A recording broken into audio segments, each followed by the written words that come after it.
sino de aquel movimiento. No sé si, bueno, hasta acá está, yo de pronto hablo muy rápido, pero lo dicen siempre, entonces prefiero parar para si hay algún tipo de necesidad de volver atrás. Te voy a decir algo. Yo tengo una fea costumbre como que me dirijo a una persona y hasta. Yo digo debate. Ahí ahora me estoy muy atrasado. Entonces cuando diga, yo tengo ¿sabe? Tengo dos, vamos a decir dos paralelos, o dos cosas que son casi paralelas, no sé cómo decirlo. Yo soy ciudadano de acá, criado en el campo. Cuando yo digo algo de Marx y de Lenin, me encontraba, digo, estaba en el campo, digo, ¿qué? Yo no conocía ni quién era Lenin, y sentía hablar del Partido Comunista que se creían los niños crudos, cosas así. Claro, cuando empecé a ver a los comunistas le miraba a los gritos a ver si no tenían sangre, de la ignorancia que tenía. Claro. Entonces, yo tuve una grande discrepancia, por ejemplo, o una discrepancia y alguna amistad con un primo que era capataz de una estancia. Yo le decía determinadas cosas. No, pero tengo esto, tengo lo otro. Mirá que después no va a tener. Y esto hace poco lo leo en el debate. ¿Qué? Yo no le robé nada a Martín, ni a Lenin, ni a Engel. Lo que es cuando uno lo tiene en la sangre, eso, que lo lleva en la sangre, ¿qué es lo que pasa? Bueno, voy a dejar ahí paso a la ciudad de vuelta, que mi ciudad natal es esta.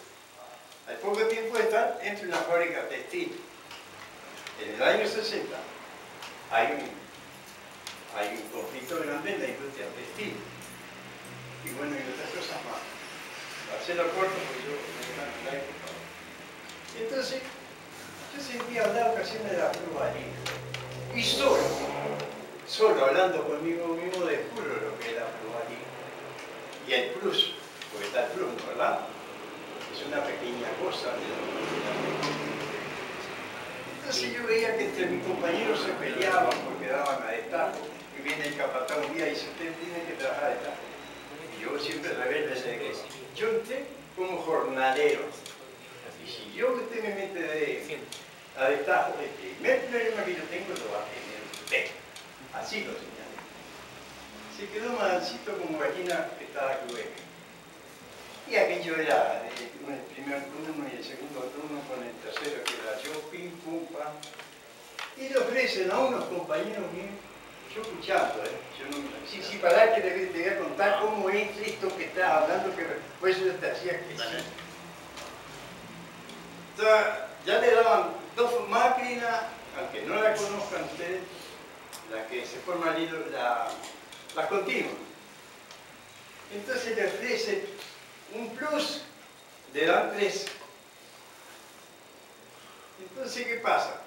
A ver, en 4 máquinas, que va ¿cómo es? Yo no había sacado cuenta. Para hacerlo redondito, para un poquitito que le voy a explicar. Le dan una máquina a 3 obreros y sacan a 1. Le dan una pluralidad. En esas otras 3 máquinas que sacan un obrero, le dan una pluralidad a cada uno, matándose, sacando y todos esos trabajos que hacen. Y yo estuve trabajando en esa máquina poco. Dejaban el alma. Cuando vos decías la preocupación, que en ese tiempo que vos estabas hablando, yo había cortado porque es muy largo, que trabajaban niñas en la fábrica. Por eso cosas mayores de productividad. Lo que me está diciendo es se tiene demasiado mucha relación con el porcentaje de productividad que depende para cada trabajador, para que tengan topes al mismo tiempo de trabajo. Luego más corto. Sí, yo quería resumir. Ustedes tienen esa facilidad, yo no la tengo. Vino bien Pedro, Vino bien lo de Pedro para hacer un corte, ¿no? Sí, y además que ilustra concretamente. Pero de todo lo que dijo Gustavo, de todo lo que expuso, hay que recordar, me parece a mí, 3 o 4 elementos fundamentales. La revolución industrial genera, fundamentalmente en Inglaterra, la máquina, que primero es máquina textil, primero es manual, después se une a la máquina de vapor. La revolución industrial genera además la expulsión de los campesinos ingleses, porque ahí hay que poner ovejas, y la llegada de esos campesinos que se vuelven obreros y una mano de obra excedente que tira abajo los salarios, lo que hacen las condiciones misérrimas, pero es gente que está organizada. La primera reacción de esa clase obrera que empieza a tener conciencia de la explotación, recuerden, es la destrucción de la máquina. Esta es la desgracia que nos causa todo. A mí me echaron del campo todo por esta máquina. La destrucción en la ciudad y en el campo, ¿no? Ned Ludd. La segunda reacción es mucho más política. Empiezan los manifiestos, el movimiento cartista. Estamos hablando de 1838 con el movimiento cartista. Es decir, para ubicarnos un poquito, Artigas muere en 1850. Estamos hablando de 1838. Recién empezó acá la Guerra Grande, entre blancos y colorados, alzazos. Y allá se está discutiendo en Inglaterra el movimiento cartista. Pero es en 1848, momento de auge de la clase obrera, esto me parece lo fundamental de lo que he contado, donde un sector más democrático de la burguesía empieza a exigir reivindicaciones más radicales frente al sector de la alta burguesía, y la clase obrera, que todavía no tiene ideología propia, se pliega a la lucha democrática de los sectores de la burguesía más de izquierda. Y en esa ebullición nace la propia ideología obrera a partir de la Liga de los Justos, que se transforma en Liga de los Comunistas y que encomienda a Marx y a Engels la redacción de su manifiesto originario, el manifiesto del Partido Comunista, que empieza a ser escrito en alemán, luego se incluye en otros idiomas, y tiene un extraordinario auge en esos años, ¿no? En todo ese auge, donde una cosa que dijo Gustavo, el epicentro de la Revolución Mundial, 1848, es Europa. Dentro de Europa, la Europa industrializada. Y dentro de la Europa industrializada, el sector asalariado, que está en la fábrica, que por lo tanto se comunica y tiene una concepción social del trabajo. Y esos son los grandes rasgos, es decir, que tenemos más o menos que recordar de esta primera fase. Los partidos políticos no existían, Eran burgueses, ¿no? Sí, básicamente, claro, estaba la monarquía y los burgueses, que en general eran más parecidas a cámaras empresariales que partidos políticos.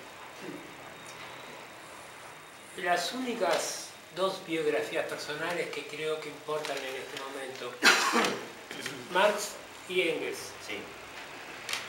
Porque otras biografías acá no son pertinentes. No habían sido personalmente nunca proletarios. No. Vamos a ver luego, por eso, digamos, vamos a ver en particular el marxismo, vamos a ver en particular el pensamiento de Bakunin, ahora vamos a introducir en eso, en las clases que vienen, digamos, en los ciclos que vienen. Pero brevemente, Marx era hijo de un doctor protestante y Engels hijo de un industrial. Marx estudió Derecho, se recibió con una tesis acerca de Epicurio y Demócrito. Y Engels se dedicó a trabajar en la fábrica de su padre. Ambos ejercieron el periodismo, a ambos se les cerraron todas las revistas que fueron fundadas, fueron deportados los dos a distintos lugares y bueno, y fueron compañeros fieles de toda su vida. Muchas veces hablaba de la burguesía, la pequeña burguesía solidaria, claro, que se da históricamente en todo el mundo, hasta Fidel Castro. Fidel Castro, Chávez, sobre todo, la pequeña burguesía nuestra clase trabajadora que es solidaria con los trabajadores. sobre todo porque eso que el año más tarde el revolucionario italiano en nombre de Antonio Gramsci llamaba el intelectual orgánico de la clase obrera. Es decir, aquel que a partir de la aprehensión del conocimiento y su interacción con la realidad conoce las condiciones materiales de existencia de los de abajo y se da cuenta del origen de esas condiciones. Otro sector de la burguesía le va a seguir atribuyendo el origen de la injusticia a la acción divina o a la acción antropológica, ¿no? Son pobres porque son vagos, o son pobres porque Dios lo quiso, o son pobres porque no. Entonces, ese sector que de alguna manera traiciona a su clase para adherir a la clase obrera, tanto Marx como Engels, como casi todos, digamos, los individuos de mayor influencia en el pensamiento, provienen de ese sector, sobre todo en aquella época. Marx era, sobre todo, cuestiones tienen más que ver con la filosofía propiamente dicha que con la economía. Sin embargo, se lo recuerda a partir de sus aportes económicos, por lo menos en el acto oficial. Pero... No, era, la biografía la vamos a ver más adelante. Sí, Igual sí. me interesa este tema. Sí, De saber qué es el marxismo, sí. saber Ah, qué es el... son momentos Vamos a difíciles en la ver la Lo vamos a ver más biografía adelante. y vamos a ver...